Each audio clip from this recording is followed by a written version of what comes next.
Very प्राविधिक शिक्षालय एक परिचय।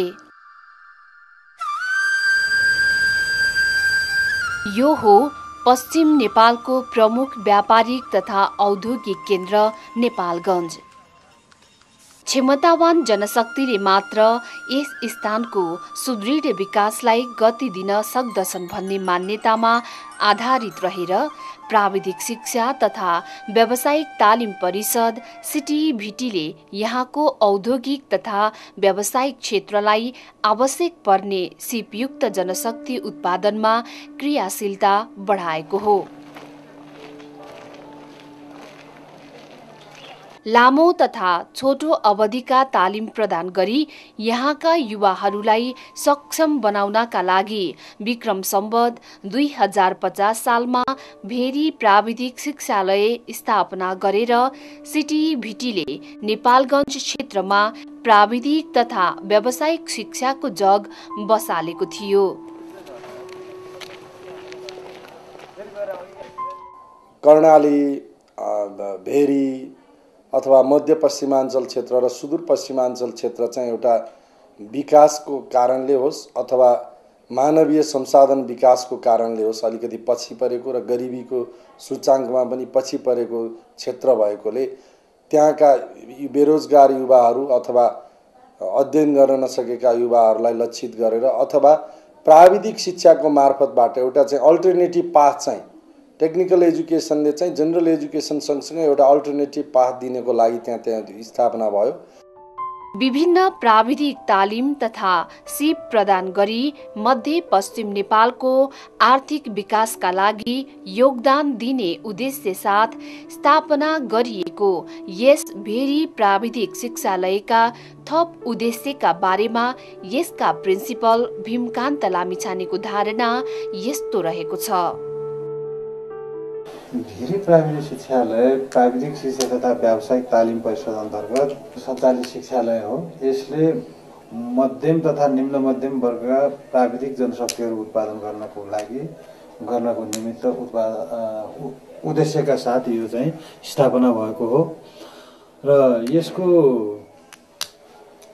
स्थापना यहाँ भेरी प्राविधिक शिक्षालयमा पढाइ सुरु भएको 2050 साल पुस 27 गतेदेखि हो र यसले मध्यम तथा निम्न मध्यम स्तरका जनशक्ति प्राविधिक जनशक्ति मात्रै उत्पादन नगरेर यसले छोटो अवधिका तालिमहरू पनि सञ्चालन गरेको छ। यसले 36 घण्टाको तालिमदेखि लिएर 3 वर्षको सम्मको कोर्स चाहिँ यो शिक्षालयले सञ्चालन गर्दै आएको छ।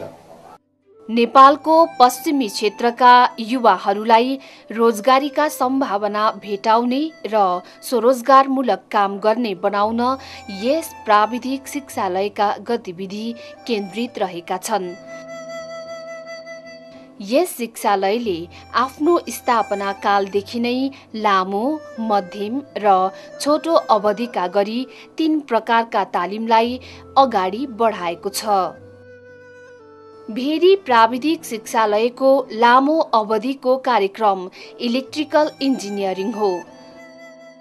डिप्लोमा स्तरको यस कार्यक्रम अन्तर्गत शिक्षा लिने विद्यार्थीलाई विद्युत सम्बन्धी आधारभूतदेखि विशिष्ट खालसम्मको सिप प्रदान गरिन्छ। विद्युत ऊर्जाको क्षेत्रमा नेपालमा विभिन्न योजना परियोजना अगाडि बढेको अवस्थामा त्यसका लागि उपयुक्त हुने नागरिक निर्माण गर्नमा यो कार्यक्रम केन्द्रित रहेको छ। यो प्लस 2 दिएको साइन्ससँग सिमिलर छ। यसमा एक्सपेक्ट ड्रइङहरू अनि वर्कसप एप्लाइड मेकानिक्स अलिकति डिफ्रेन्स हुन्छ। नयाँ कुरा सिक्न पाइन्छ, राम्रो लाग्छ। सिप र क्षमता पाएका यस्ता युवा निश्चित रूपमा नेपालको उद्योग तथा व्यावसायिक क्षेत्रमा उपयोगी बन्न सक्ने देखिन्छ। यस शिक्षालयको अन्य कार्यक्रम TSLC तहका रहेका छन्। यस्ता कार्यक्रम 15 महिनादेखि 29 महिनासम्मका रहेका छन्। यस्ता कार्यक्रम electrical sub overseer, electronics, general mechanical, automobile, refrigeration तथा एयर कन्डिसन मर्मत, कन्स्ट्रक्सन तथा सेक्रेटरियल जस्ता विषयमा सञ्चालित छन्।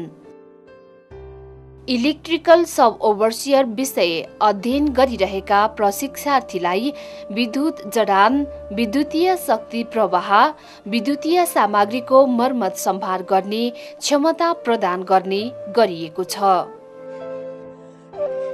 भेरी प्राविधिक शिक्षालयमा इलेक्ट्रोनिक्स विषयको मध्यम अवधिको तालिम लिने प्रशिक्षार्थीहरूलाई विभिन्न विद्युतीय सामग्री मर्मत गर्ने सिप प्रदान गर्ने गरिन्छ। यस्तो विषय अध्ययन गर्ने प्रशिक्षार्थीले रेडियो, टेलिभिजन, मोबाइल फोन लगायतका विद्युतीय सामग्री मर्मत गर्न सक्ने भएकाले स्वरोजगारमूलक कार्य गर्न सक्षम हुन्छन्। यस शिक्षालयको अर्को विषय जनरल मेकानिकल हो। यस अन्तर्गत विभिन्न औद्योगिक प्रतिष्ठानमा प्रयोग हुने मेसिन सञ्चालन तथा मर्मत सम्बन्धी शिक्षा तथा सिप प्रदान गरिन्छ। भेरी प्राविधिक शिक्षालयमा प्रशिक्षण दिइने अर्को महत्त्वपूर्ण विषय अटोमोबाइल हो। यस विषय अन्तर्गत वेल्डिङ, मोटर इन्जिन मर्मत लगायत सवारी साधनका हरेक पार्ट पूर्जा मर्मत गर्ने सिप प्रदान गर्ने गरिएको छ। हाल देशमा सवारी साधनको प्रयोग बढिरहेको अवस्थामा यस विषयको उपादेयता बढिरहेको छ। यस शिक्षालयमा प्रशिक्षण दिइने टीएसएलसी तहको अर्को विषय कन्स्ट्रक्सन सम्बन्धी रहेको छ। तीव्र शहरीकरणतर्फ उन्मुख रहेको नेपालको हरेक क्षेत्रका लागि उपयोगी हुने जनशक्ति निर्माणमा यो कार्यक्रम केन्द्रित रहेको छ। यस अन्तर्गत सर्वेदेखि विभिन्न भौतिक निर्माणका विभिन्न चरणबारे सिप प्रदान गर्ने गरिएको छ। भेरी प्राविधिक शिक्षालयमा प्रशिक्षण दिइने अर्को महत्त्वपूर्ण विषय सेक्रेटरियल सम्बन्धी रहेको छ। सरकारी तथा सार्वजनिक संस्थानका लागि उपयोगी हुने व्यावसायिक सोच तथा सिपयुक्त जनशक्ति उत्पादनमा यो कार्यक्रम केन्द्रित रहेको छ। मूलतः सङ्घ संस्थाको रेकर्ड राख्नका लागि प्रविधिको उपयोग गर्ने सिप र पब्लिक रिलेसनका विभिन्न पक्षमा विशिष्ट जानकारी यस विषयको अध्ययन गर्ने प्रशिक्षार्थीले पाउँछन्। यस शिक्षालयमा प्रशिक्षण दिइने टीएसएलसी तहको अर्को विषय रेफ्रिजरेसन तथा एयर कन्डिसन मर्मत सम्बन्धी रहेको छ। यो रेफ्रिजरेसन एयर कन्डिसन भनेको खास मेकानिकल अन्तर्गत पर्ने एउटा स्पेसलाइजेसन सब्जेक्ट हो।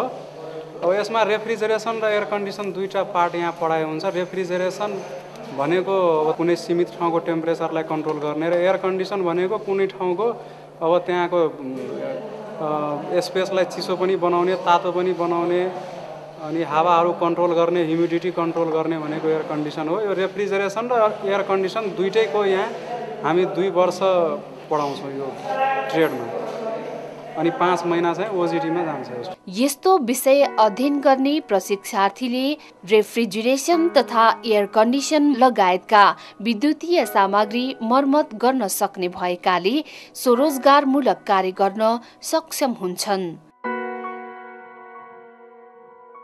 नियमित कार्यक्रमका अतिरिक्त यस शिक्षालयले नेपालको आर्थिक विकासमा टेवा पुर्याउने जनशक्ति निर्माणका लागि छोटो अवधिका तालिमलाई पनि अगाडि बढाइरहेको छ। बाँके जिल्ला बाहिर पनि छोटो अवधिका तालिमको संयोजन गर्ने काम पनि भेरी प्राविधिक शिक्षालयले गरिरहेको छ। 2 दशकको अवधिमा भेरी प्राविधिक शिक्षालयले समय सापेक्ष प्राविधिक तथा व्यावसायिक तालिम प्रदान गर्ने सवालमा विशिष्ट पहिचान हासिल गरेको छ। यस शिक्षालयले प्रदान गर्ने सिप तथा तालिमका विषयहरूप्रति विद्यार्थीहरू पनि सकारात्मक देखिएका छन्। एकदम राम्रो लाग्छ हामीलाई, शिक्षकहरू पनि सबै राम्रो हुनुहुन्छ। क्लास टाइम त क्लास टाइम नै भइसक्यो, ओभर टाइममा पनि यताउता घुम्न रिग्न गएको बेला सर यस्तो आएन हामीलाई सिकाइदिनु भने चाहिँ राम्रो तरिकाले मैले जस्तै यहाँको बारेमा यहाँको इन्भाइरोमेन्टहरू जति बाहिरबाट सुने यहाँ आएर पढ्दाखेरि आफूले सुनेको भन्दा धेरै राम्रो लाग्यो। यहाँको टिचरहरू एकदम फ्र्याङ्क हुनुहुन्छ अनि यहाँको स्टुडेन्ट सिनियर दाइहरू रेस्पेक्ट गर्नुहुन्छ, प्रोटेक्ट गर्नुहुन्छ, धेरै सपोर्टिभ हुनुहुन्छ। हामीलाई अब व्यवहारिक ज्ञानहरू बढी मात्रामा सिकाएर अब भविष्यमा कुनै पनि ठाउँमा आफूले काम गर्न लागि निडर भएर साथ गर्न सक्नुको लागि हामीलाई प्रोत्साहन सिकाइदिएको उनीहरूले। सर एकदम राम्रो हुन्छ कि साथीको व्यवस्था गरेर हामीलाई मायाको साथ अब सिकाउने गर्नुहुन्छ सरले। देशका विभिन्न कुना काप्चाबाट आएका यी प्रशिक्षार्थीहरू यहाँको तालिमले आफ्नो भावी जीवनमा सुख, समृद्धि तथा खुसी ल्याउने कुरामा आशावादी देखिन्छन्। देश विदेश सबै ठाउँमा छ यसको चाहिँ स्कोप चाहिँ ल ठिकै छ यो हजुर सबै स्कोप राम्रै छ। अब यसैमा नै अब आफ्नो भविष्य बनाउने विचार छ। जाजरकोट अलि दुर्गम ठाउँ नै पर्यो, सायद यहाँ राम्रोसँग पढेर गयो मेहनत गऱ्यो भने जब चाहिँ अवश्य मिल्छ सायद। अब यो कस्तो हुन्छ भने तपाईँ पढेर लोकसेवा आयोग अथवा विभिन्नहरूमा तपाईँले जागिर खान जानुभयो भने तपाईँको 2 जना 4 जनाको लागि 400-500 जनाको आवेदन हुन्छ। अब यसमा के हुन्छ, तपाईँले गर्न सक्नुहुन्छ भने तपाईँले पाउनुहुन्छ जागिर, नत्र भने पाउनु हुँदैन। यसमा के हुन्छ, फिल्डमा गर्न सक्नु। यस शिक्षालयको सबैभन्दा सबल पक्ष यसको भौतिक संरचनालाई मान्न सकिन्छ। नेपालगञ्जको बीपी चोकदेखि नजिकैको रमणीय स्थानमा अवस्थित शिक्षालयको वातावरण स्वयं पनि अध्ययनका लागि अनुकूल रहेको छ। यहाँ अध्ययन गर्ने छात्रा र अध्यापन गर्ने प्रशिक्षकको सुविधाका लागि शिक्षालय परिसरभित्रै आवास सुविधाको व्यवस्था गरिएको छ। सुलभ मूल्यमा बास तथा खानपानको सुविधाले गर्दा आर्थिक रूपमा कमजोर तर सिप हासिल गर्ने अभिलाषा बोकेका छात्राहरूलाई ठूलो राहत मिलेको छ। होस्टेलमा आफ्नो व्यक्तिगत खर्च बाहेक सबै सुविधा छ। बत्ती पानी लगाएर सुत्ने बस्ने राम्रो छ। बस्ने बापत भनेपछि 250। अब बत्ती चार्ज भनौँ कि कोठा चार्ज त्यही हो। यहाँ के सुविधा त राम्रो छ, बस्न खाना त्यसपछि अनि पढ्नको लागि राम्रै छ। बत्ती पनि छ, पानी पनि छ, हामीले पैसा तिर्न पर्दैन अनि कोठा भाडा तिर्न पर्छ अनि हप्ताको 170 उठाएर खाना बनाउने हो अनि कोठाको 2 जना हो। भेरी प्राविधिक शिक्षालयले तालिम लिइरहेका प्रशिक्षार्थीहरूलाई अभ्यासका लागि विभिन्न विकल्प खडा गरेको छ। शिक्षालयद्वारा सञ्चालन गरिएको यस कार्यशालामा प्रशिक्षार्थीले विभिन्न खाले अभ्यास गर्न पाउँछन्। अन्ति जब ट्रेनिङ OJT अन्तर्गत नेपालका विभिन्न व्यावसायिक प्रतिष्ठानमा अभ्यासका लागि पठाउने व्यवस्था पनि मिलाइएको छ। यसले गर्दा उनीहरूको सिपमा अझ निखारता आउने गरेको छ। स्थापना पछिका 20 वर्षमा भेरी प्राविधिक शिक्षालयले नेपाल तथा विश्व बजारमा उपयोगी हुन सक्ने जनशक्तिको विकासमा धेरै सफलता हासिल गरेको छ। टेट कार्यक्रमतर्फ 1697 जना पुरुष, 403 जना महिला गरी 69 असारसम्म हाम्रो 2100 जना उत्पादन देखिन्छ। त्यसै गरी डिप्लोमामा 157 जना पुरुष र 12 जना महिला गरी 169 जना उत्पादन भएका छन् र जम्मा हाम्रो लामो अवधितर्फ 2269 जना हालसम्म उत्पादन भइसकेका छन्। छोटो अवधि हाम्रो हालसम्म विभिन्न ट्रेडहरू electronics, mechanical, ref and AC, plumbing, निर्माण, अटोमोबाइल, कम्प्युटर, इलेक्ट्रिकल र अन्य गरेर 3895 जना पुरुष र 531 जना महिला गरी 4426 जना यस शिक्षालयबाट हालसम्म उत्पादन भइसकेका छन्।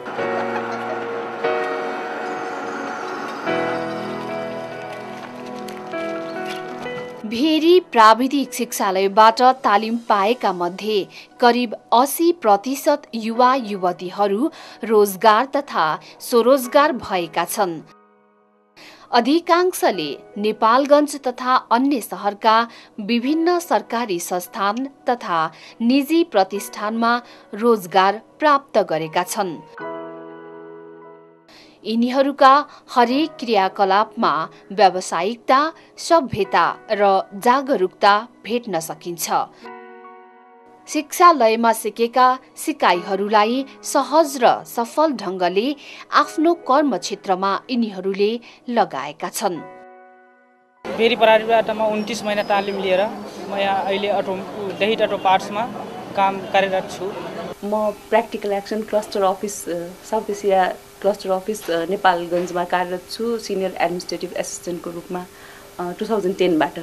भेरी प्राविधिक शिक्षालयबाट सेक्रेटरियल कोर्स पुरा गरेपछि मैले चाहिँ राम्रो अपर्च्युनिटी पाएँ। त्यहाँ तालिम लिएको हिसाबले त्यहाँ अफिसमा सेक्रेटरियल कोर्स भने कस्तो भन्दाखेरि अफिसमा चाहिने सबै कुराहरू सिकाइन्थ्यो त्यहाँ। त्यसले गर्दाखेरि एडमिनको कामहरू, फाइनेन्सको, स्टोरको, लजिस्टिक, एभ्रिथिङ, कम्प्युटर, त्यसले चाहिँ मलाई धेरै सपोर्ट गर्यो मेरो यो क्यारियर बुस्ट गर्नलाई। 2051 सालदेखि 53 सालसम्म 2 वर्ष मैले भेरी प्राविधिक शिक्षालय नेपालगञ्जमा इलेक्ट्रिक विषय लिएर पढेँ। त्यसपछि त्यस बिचमा हामी विद्युत प्राधिकरण विज्ञापन निक्लेको थियो। त्यो विज्ञापनमा 3 तह इलेक्ट्रिसियन भनेर दिएको थियो है। त्यस मैले फारम भरेँ नेपालगञ्जबाट फारम भरेँ। मैले यही नै परीक्षा भयो है। प्र्याक्टिकल थ्योरी दुवै भयो, ओरल पनि यही भयो र 2054 सालमा मैले यहाँ इलेक्ट्रिक पदमा तह 3मा यहाँ नेपालगञ्ज वितरण केन्द्रमा जागिर खाएँ। भेरी प्राविधिक शिक्षालयबाट तालिम लिएका कतिपय व्यक्तिहरू स्वरोजगारमूलक काममा पनि संलग्न भएका छन्। आफ्नै निर्माण कम्पनी खोलेर नेपाल क्यान्सर अस्पताल जस्तो भव्य संरचना निर्माणको नेतृत्व गरेका विवेक लामिछाने भेरी प्राविधिक शिक्षालयकै पूर्व प्रशिक्षार्थी हुन्। इलेक्ट्रिकल इन्जिनियरिङ आफैमा चाहिँ एकदम राम्रो विषय भएको मलाई अनुभव हुन्छ र त्यस सन्दर्भमा मलाई चाहिँ टेक्निकल को स्टुडेन्ट बनाउनमा भेरी प्राविधिक शिक्षालयको एकदम ठुलो महत्त्वपूर्ण आछ। सिटिभिटी अन्तर्गत भेरी प्राविधिक शिक्षालय मलाई मात्र नभएर सुदूर तथा मध्यपश्चिम क्षेत्रकै एउटा लिडिङ इन्स्टिच्युटको रूपमा चाहिँ अवस्थित छ र गर्व छ त्यसमा चाहिँ मलाई एकदम म त्यहाँबाट चाहिँ नि भएको विद्यार्थीलाई चाहिँ नि तपाईँले यसरी लिनुभयो मलाई चाहिँ गर्व लाग्छ। अहिले पनि भेरी प्राविधिक शिक्षालयमा मेरो चाहिँ नि हरेक किसिमको लगाव छ।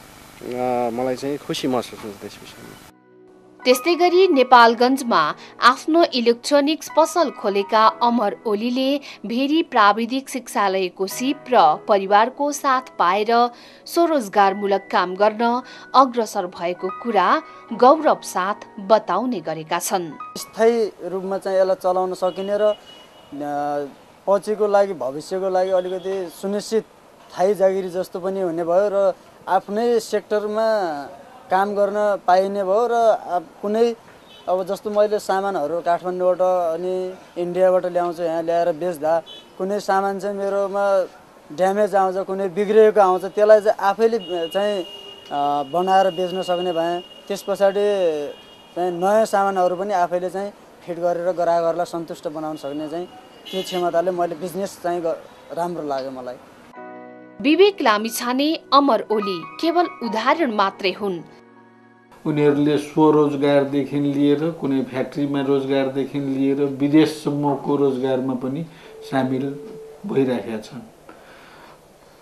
तिनीहरूको लागि हामीसँग एउटा छुट्टै जब प्लेसमेन्ट युनिट छ जसले उनीहरूको डकुमेन्ट प्रोफाइलहरू तयार गरेर राख्छ।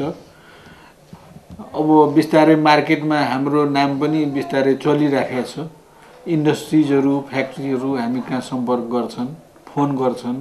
विज्ञापनबाट पनि हामीले विद्यार्थीहरूलाई जानकारी गराउँछौँ। उनीहरू आफै पनि आएर यहीँबाट इन्टरभ्यू गरेर पनि लिएर जान्छन्। भेरी प्राविधिक शिक्षालयले दिएको सिपले स्वदेश तथा विदेशमा रोजगार तथा स्वरोजगारमूलक कार्य गरी सम्मानित जीवन व्यतीत गर्नेको सूची लामो छ। यो सूचीको क्रम अझ तीव्र रूपमा लम्बिँदै जानेछ, किनभने भव्य र सभ्य भौतिक संरचना निर्माण गरेर तयारी अवस्थामा रहेको यस शिक्षालयले भविष्यमा थप कार्यक्रमका साथ व्यापक युवालाई समेट्ने लक्ष्य लिएको छ।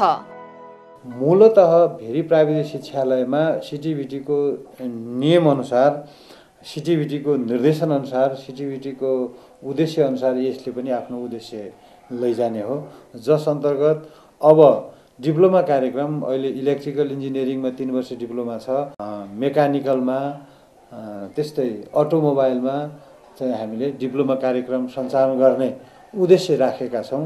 हेर्दै जाउँ कहाँसम्म सफल हुन्छ। र अर्को कुरा, स्थानीय स्तरमा रहेका स्थानीय निकायहरूसँग पनि यसले सहकार्य गर्न चाहन्छ। स्थानीय तथा राष्ट्रिय स्तरका विभिन्न सरकारी तथा गैर सरकारी सङ्घ संस्थाको सहकार्यमा यी गतिविधि अगाडि बढ्नेछन्। पश्चिम नेपालको प्रमुख व्यापारिक नगरी नेपालगञ्जमा क्रियाशील भएकाले पनि यस शिक्षालय प्रति जनअपेक्षा बढिरहेका छन्। प्रतिस्पर्धामा खरो उत्रँदै नेपाली युवाहरूलाई सम्मानसाथ बाँच्ने बनाउने शिक्षालयको प्रयास निरन्तर जारी रहनु पर्दछ। प्राविधिक शिक्षा तथा व्यावसायिक तालिम परिषद सिटिभिटी पनि यस शिक्षालयको विकासमा अनवरत रूपमा लागिरहनु पर्दछ। टेक्नोलोजी चेन्ज भएको छ, समय चेन्ज भएको छ। एउटा चाहिँ ग्लोबलाइजेसनको कारणले बजारमा डोमेस्टिक तथा यो अन्तर्राष्ट्रिय बजारमा चाहिँ सिपको स्तर बढेको छ। त्यसकारण ती कुराहरू सँगसँगै लानको लागि हाम्रो सामु चाहिँ त्यहाँको ल्याबहरू अपग्रेड गर्ने, भवनहरू मर्मत गर्ने, वर्कसपहरू मर्मत गर्ने र त्यहाँका प्रशिक्षकहरूलाई चाहिँ तालिम र एउटा चाहिँ करियर डेभलपमेन्ट गर्ने चाहिँ एउटा चुनौती छ र जसका लागि हामीले आगामी दिनमा विशेष प्राथमिकताका साथ काम गरिरहेछौँ। र छिट्टै त्यहाँ भेरी प्राविधिक शिक्षालयमा हामीले थप डिप्लोमाका प्रोग्रामहरू जस्तो मेकानिकल, अटो मेकानिकमा चलाएर र त्यहाँको पूर्वाधारहरूको विकासमा पनि जोड दिँदैछौँ। पश्चिम नेपालको व्यावसायिक क्षेत्र, नेपाली समाज, युवावर्ग र सरकारी निकायको साथ यस शिक्षालयले पाइरहेको अवस्थामा यस शिक्षालयले अझ व्यापकता पाउन सक्छ। विद्युत, सवारी साधन, मेसिनरी सामग्री तथा भौतिक निर्माण लगायतका क्षेत्रमा विश्वमा विकास भएका शैली, सिप र प्रविधिलाई आत्मसात गर्दै नेपालको औद्योगिक तथा व्यावसायिक क्षेत्रका माग र अपेक्षालाई सम्बोधन गर्ने खालको जनशक्ति उत्पादनमा भेरी प्राविधिक शिक्षालय सक्रिय भइरहनु पर्दछ।